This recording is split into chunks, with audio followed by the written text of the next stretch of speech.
¿Alguna vez te has preguntado sobre los cimientos de nuestro sistema educativo moderno? ¿Has pensado que lo que nos enseñan y cómo nos lo enseñan podría servir a un plan muy diferente a solo difundir conocimiento o a fomentar el pensamiento crítico? Teorías sorprendentes sugieren que entidades poderosas, que trabajan en secreto desde hace generaciones, han moldeado cuidadosamente la educación global.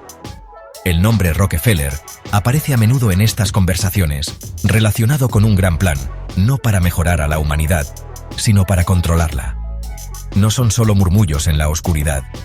Son afirmaciones constantes apoyadas por análisis históricos que sugieren una reingeniería deliberada del propio aprendizaje, transformando las escuelas en fábricas de ciudadanos obedientes en lugar de lugares donde se forja el intelecto independiente. La afirmación principal es profunda y muy inquietante. Sugiere que los esfuerzos filantrópicos de la Fundación Rockefeller, especialmente en educación y medicina, nunca fueron solo por altruismo. En cambio, estas teorías dibujan una imagen de una estrategia calculada para moldear sociedades, para crear una población global condicionada a obedecer, a seguir y a servir los intereses de unos pocos privilegiados. El objetivo, según estas historias, no era dar poder a las personas con las herramientas del análisis crítico, sino inculcar un sentido de conformidad y aceptación de una estructura social preestablecida. Esta es una historia de control, sutilmente tejida en el tejido de nuestras escuelas, nuestras universidades e incluso nuestros organismos educativos internacionales. Piensa en las consecuencias si esto fuera verdad. Y si los planes de estudio, los métodos de enseñanza y la propia esencia de nuestras instituciones educativas estuvieran diseñados para limitar nuestro potencial, para alejarnos de ideas que rompen moldes y para prepararnos para una vida de trabajo sin cuestionar. Las teorías señalan un cambio de la educación clásica, que ponía énfasis en la retórica, la lógica y el pensamiento crítico, hacia un sistema que prioriza la memorización de memoria y la formación profesional. El objetivo, se dice, era producir una fuerza laboral lo suficientemente hábil para ser productiva, pero no lo suficientemente perspicaz como para desafiar el status quo. Esta es una historia de la educación como una herramienta, no para la liberación, sino para la sumisión. Las preguntas que surgen son enormes. ¿Podría ser que las mismas instituciones en las que confiamos para iluminar a nuestros hijos sean, en realidad, parte de un sofisticado mecanismo de ingeniería social? A medida que profundicemos en estas teorías, exploraremos los supuestos métodos, los precedentes históricos y los resultados que se le atribuyen a esta influencia de gran alcance. Examinaremos las afirmaciones que conectan el nombre de Rockefeller con la implementación de modelos educativos específicos y la creación de organizaciones globales diseñadas para estandarizar el pensamiento. El camino que tenemos por delante es el de desvelar historias ocultas y enfrentarnos a la posibilidad de que el mundo de la educación sea mucho más complejo y quizás mucho más controlado de lo que jamás hemos imaginado. Es una búsqueda de la verdad en un ámbito ocultado a propósito. Los orígenes de esta supuesta manipulación educativa a menudo se remontan a un modelo histórico específico: el sistema educativo prusiano. Desarrollado a principios del siglo XIX, este sistema fue revolucionario para su época, introduciendo conceptos como la asistencia obligatoria, currículos estandarizados y la formación de profesores. Sin embargo, los teóricos sostienen que su propósito subyacente no era la iluminación intelectual, sino la creación de una ciudadanía dócil y obediente, lista para servir al Estado y a sus crecientes industrias. Era un sistema diseñado en una era de monarcas y ambición militar, donde la conformidad y la disciplina eran valoradas por encima de la creatividad individual o el pensamiento crítico. Esto no era educación para la libertad, sino educación para funcionar dentro de una jerarquía rígida. El modelo prusiano, tal como se describe en estas teorías críticas, enfatizaba varias características clave que contribuyeron a su eficacia en la formación del comportamiento. Horarios estrictos, campanas que dictaban el movimiento, la memorización de hechos a base de repetición proporcionados por una figura de autoridad incuestionable, el profesor, todo esto jugó un papel. Los niños eran separados por edad, aprendiendo el mismo material al mismo ritmo, desalentando la desviación y la exploración independiente. El enfoque estaba en inculcar disciplina, respeto por la autoridad y la capacidad de seguir instrucciones sin cuestionar. Esto, se argumenta, era perfecto para producir soldados leales y trabajadores de fábrica diligentes, individuos condicionados a aceptar su lugar en la sociedad y a cumplir sus deberes de manera eficiente. El pensamiento crítico, ese que cuestiona las suposiciones y desafía la autoridad, no solo era desalentado, fue sistemáticamente eliminado de la experiencia del aula prusiana. El currículo estaba cuidadosamente controlado, presentando una versión aprobada por el estado de la historia, la ciencia y la moralidad. El profesor era el árbitro máximo del conocimiento, y los estudiantes eran recompensados por reproducir información con precisión, no por generar nuevas ideas o cuestionar el material presentado.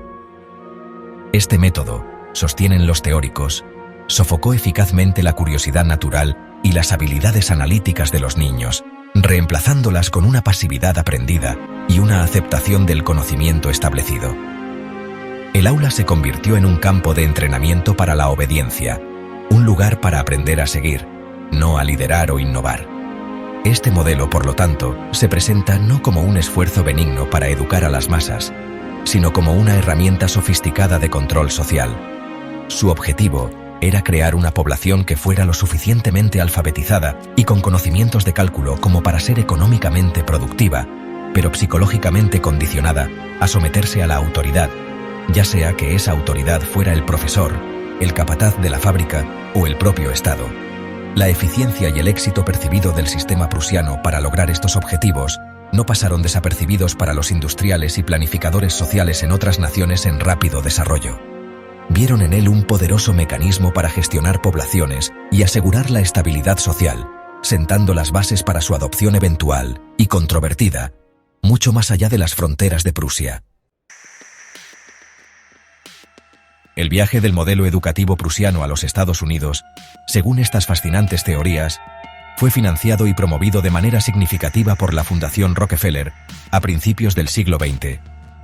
John D. Rockefeller padre, una figura de inmensa riqueza y poder industrial, y sus asesores, supuestamente, vieron el potencial de este sistema no para fomentar una nación de pensadores libres, sino para crear una fuerza laboral obediente y eficiente, esencial para la floreciente economía industrial de América. La narrativa sugiere que su interés no era una reforma educativa genuina para el bien de todos, sino en dar forma a un sistema educativo que sirviera a las necesidades de la industria y mantuviera la jerarquía social existente, asegurando un suministro constante de mano de obra manejable. A través de la Junta General de Educación, recién establecida en 1903, la Fundación Rockefeller comenzó a verter grandes sumas de dinero en el sistema educativo estadounidense. Esta influencia financiera, argumentan los teóricos, fue utilizada para dirigir escuelas y universidades hacia la adopción de elementos clave del modelo prusiano. Esto incluía promover las pruebas estandarizadas, la calificación basada en la edad y un plan de estudios que enfatizaba las habilidades vocacionales y el conocimiento práctico por encima de los estudios clásicos, el pensamiento crítico y las humanidades. El enfoque se desplazó de cultivar el intelecto a la capacitación para roles específicos dentro de la máquina industrial. El sistema fue diseñado para clasificar y seleccionar a los estudiantes, preparándolos para sus lugares predeterminados en el orden económico. La transformación fue profunda y de gran alcance. Los métodos tradicionales de educación, que a menudo implicaban entornos de aprendizaje más pequeños y personalizados y un mayor énfasis en la investigación filosófica, fueron reemplazados gradualmente por un enfoque más regimentado, tipo fábrica. Grandes aulas, horarios rígidos y un plan de estudios dictado desde arriba se convirtieron en la norma. Los maestros, ellos mismos productos de este nuevo sistema, fueron capacitados para impartir contenido estandarizado y manejar las aulas con énfasis en la disciplina y la conformidad. El mensaje subyacente, se afirma, era claro. El propósito de la escolarización era preparar a los estudiantes para el empleo, enseñarles a seguir instrucciones y a aceptar su destino sin demasiadas preguntas o pensamientos independientes. Este cambio, respaldado por Rockefeller, como sostienen estas teorías, alteró fundamentalmente el panorama de la educación estadounidense. Se alejó del ideal de la educación como un camino hacia la iluminación individual y el compromiso cívico hacia un modelo de educación como medio para el desarrollo de la fuerza laboral y la gestión social. El objetivo no era producir innovadores, rebeldes o pensadores profundos que pudieran desafiar el orden establecido, sino más bien cultivar una población lo suficientemente hábil para operar la maquinaria de la industria y el comercio, pero lo suficientemente dócil como para aceptar las directivas de quienes estaban en el poder. Este fue el supuesto genio del plan: crear un sistema que parecía educar, mientras que en realidad estaba condicionando. La influencia de la Fundación Rockefeller, según estas narrativas críticas, se extendió mucho más allá del aula, llegando profundamente al ámbito de la medicina y la salud pública. Aunque se presentaban como esfuerzos benévolos para combatir enfermedades y mejorar el bienestar humano, estas teorías plantean una agenda subyacente más siniestra. Los vastos recursos financieros invertidos en investigación médica y la creación de instituciones médicas, supuestamente, no eran únicamente para el avance de las artes curativas. En cambio, se ven como una inversión estratégica para obtener control sobre las poblaciones humanas, dar forma a las políticas de salud e incluso realizar experimentos bajo el disfraz del progreso científico. Esta perspectiva desafía la idea misma de filantropía desinteresada en el campo de la medicina. La creación de organismos influyentes como el Instituto Rockefeller para la Investigación Médica, ahora la Universidad Rockefeller, se cita como un ejemplo clave. Aunque sin duda contribuyeron a avances médicos significativos, los teóricos sostienen que tales instituciones también proporcionaron una plataforma para perseguir agendas de investigación específicas, alineadas con los intereses más amplios de la familia Rockefeller. Estos intereses, se afirma, incluían no solo el tratamiento de enfermedades, sino el estudio y la manipulación de la biología y el comportamiento humano a gran escala. La financiación filantrópica de escuelas de medicina y hospitales también se ve como una forma de estandarizar la educación y la práctica médica, promoviendo un modelo de atención médica alopático y con uso intensivo de medicamentos que benefició a la floreciente industria farmacéutica, en la que los Rockefeller también supuestamente tenían intereses significativos. Además, estas teorías afirman que las iniciativas de salud pública financiadas por Rockefeller, tanto en Estados Unidos como en el extranjero, sirvieron como una tapadera conveniente para recopilar datos sobre poblaciones y, según algunas interpretaciones, para llevar a cabo experimentación humana a gran escala. Las campañas para erradicar enfermedades como la anquilostomiasis en el sur de Estados Unidos, aunque aparentemente beneficiosas, a veces se ven a través de la lente de la ingeniería social. Proporcionaron acceso a las comunidades, permitieron la implementación de nuevos protocolos médicos y ayudaron a establecer la autoridad de los paradigmas médicos respaldados por Rockefeller. El argumento es que estos programas eran menos sobre altruismo puro y más sobre extender la influencia y el control sobre la salud y, por extensión, las vidas de la gente común. Esta perspectiva retrata la filantropía médica de Rockefeller no como un regalo desinteresado a la humanidad, sino como un instrumento de poder cuidadosamente diseñado.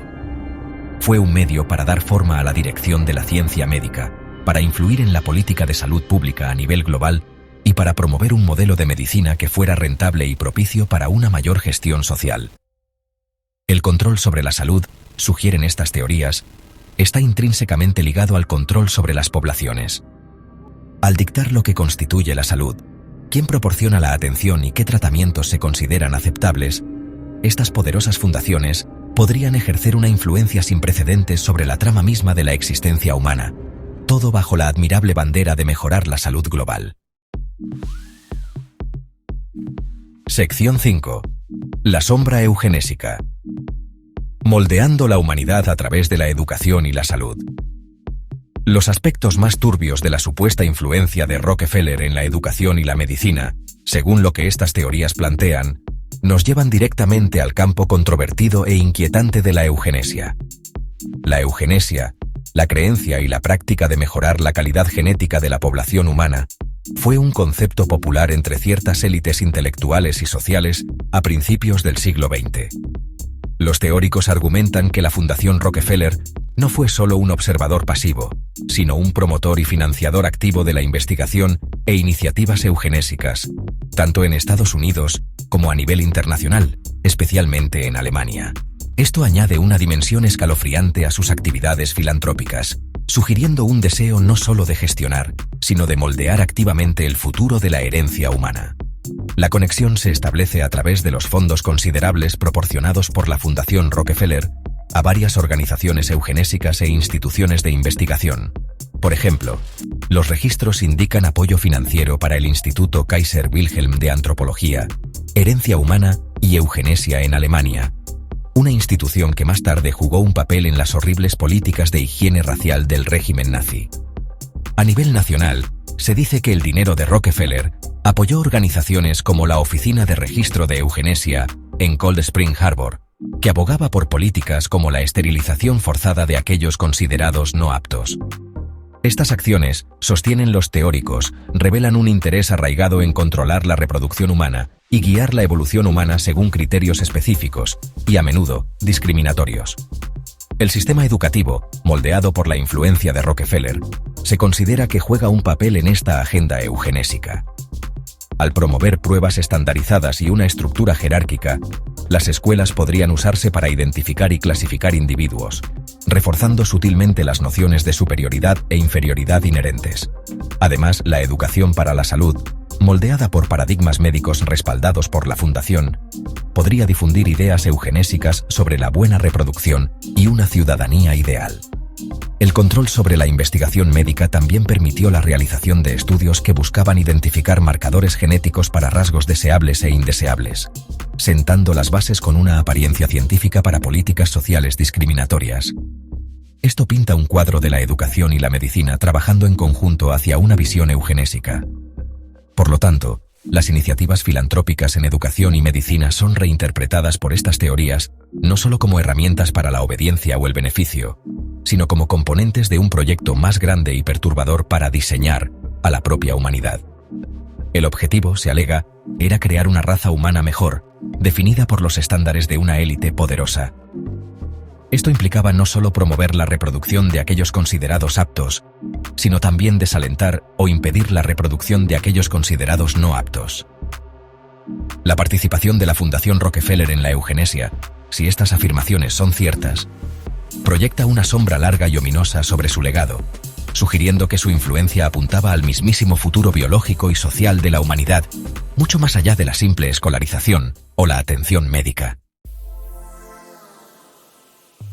Sección 6. La gobernanza global de las mentes jóvenes. El ascenso de la UNESCO. La ambición de moldear la educación, según estas teorías de conspiración, no se limitó a las fronteras nacionales, sino que se extendió a escala global, con la Fundación Rockefeller supuestamente desempeñando un papel clave en la creación y dirección de organismos educativos internacionales. La Organización de las Naciones Unidas para la Educación, la Ciencia y la Cultura, o UNESCO, fundada después de la Segunda Guerra Mundial, es un ejemplo principal que se destaca en estas narrativas. Los teóricos sugieren que figuras asociadas o afines a los intereses de Rockefeller fueron fundamentales en la formación de la UNESCO y en la definición de su misión, asegurando que sus iniciativas educativas se alinearían con la agenda más amplia de estandarizar el pensamiento y promover una visión del mundo particular en todas las naciones. El propósito detrás de influenciar a estas organizaciones globales, se afirma, era establecer un marco para un sistema educativo global homogeneizado. Al establecer estándares internacionales para los planes de estudio, promover metodologías de enseñanza específicas y financiar programas educativos en todo el mundo, la UNESCO podría guiar sutilmente el desarrollo intelectual de los niños en diversas culturas. Esto, en teoría, llevaría a una población global más predecible y manejable, una menos propensa a albergar puntos de vista radicales o disidentes que podrían desafiar el orden internacional establecido. El objetivo era cultivar una mentalidad común, erosionando sutilmente la especificidad cultural en la educación a favor de una narrativa universalmente aceptada y controlada. Los críticos señalan los primeros documentos de la UNESCO y los escritos de algunas de sus figuras clave, como Julian Huxley, su primer director general, quien discutió abiertamente el papel de la organización en la promoción de un gobierno mundial y una cultura global unificada. Tales declaraciones se interpretan como evidencia de una agenda para usar la educación como una herramienta de ingeniería política y social a una escala sin precedentes. La supuesta influencia de la Fundación Rockefeller se habría ejercido a través de la financiación, la colocación de personal clave en roles de asesoramiento o liderazgo y la configuración de la investigación y las recomendaciones de políticas que emanaban de estos organismos globales. Esta era una estrategia para un control sistémico y a largo plazo de los patrones de pensamiento globales. Así, la creación y dirección de organizaciones como la UNESCO no se ven como esfuerzos benévolos para fomentar la cooperación y el entendimiento internacional a través de la educación, sino como un mecanismo sofisticado para imponer un marco ideológico particular al mundo. Se trataba de crear un aula global donde las lecciones impartidas servirían a los intereses de unos pocos elegidos, asegurando que las futuras generaciones, sin importar su país de origen, serían condicionadas para pensar y comportarse de maneras que apoyen una estructura global prediseñada. El sueño de un mundo unificado, en este contexto, se convierte en la visión de un mundo uniformemente controlado, con la educación como su principal instrumento de conformidad.